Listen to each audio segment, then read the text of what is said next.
we're checking out Vampire Survivors, the bullet hell roguelike, where you battle endless monster hordes. It's been a wild ride since its release, but is it still worth playing in 2024? Let's find out together.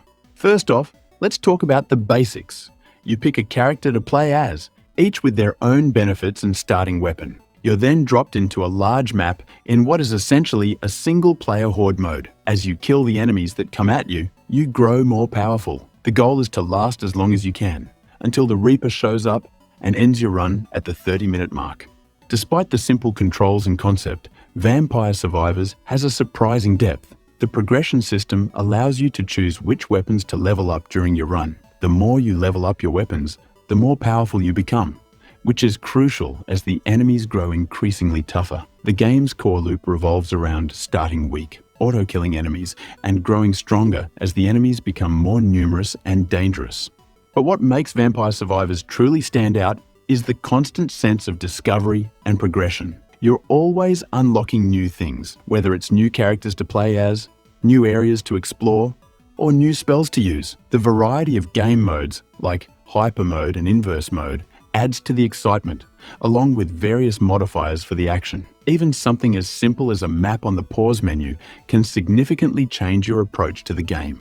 One of the game's highlights is its diverse arsenal of weapons. The variety allows for different playstyles, keeping the gameplay fresh. A unique feature of the game is that you're not in control of firing the weapons, they shoot automatically. Some weapons aim based on your direction, while others target random enemies. Your main control is choosing which weapons to upgrade and how to move your character.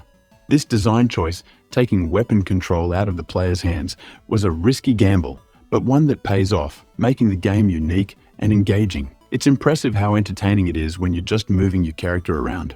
Another aspect worth mentioning is the variety of maps. Each map forces you to adapt your strategies. For instance, the Dairy Plant map features traps that add new challenges, while the Forest map offers a vast open area that can make finding treasure chests a bit of a journey. This level variety helps keep the game feeling fresh and prevents any sense of monotony.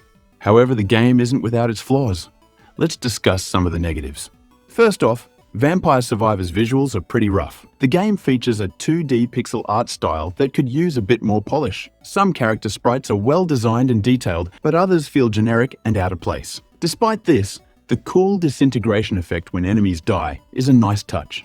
Another area where the game falls short is its music. While not bad, it's not particularly memorable either. The soundtrack doesn't do much to enhance the action, and a more exciting soundtrack could have elevated the game experience even further.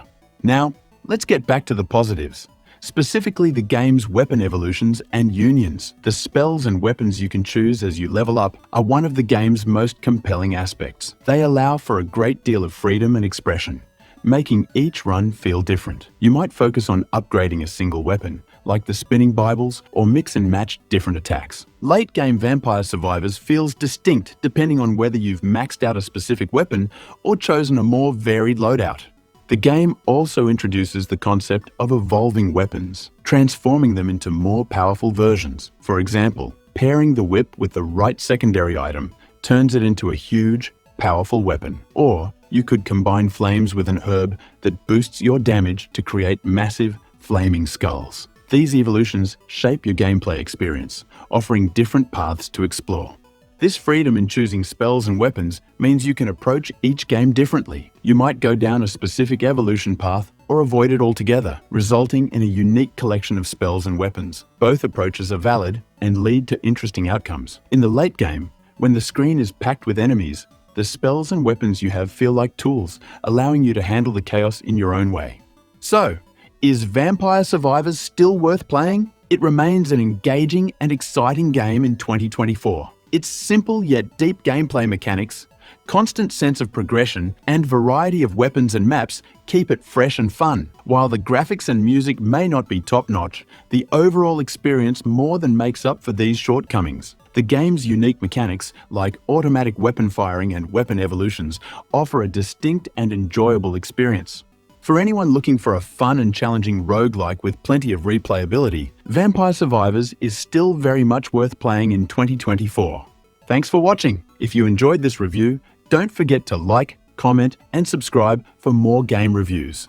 See you next time.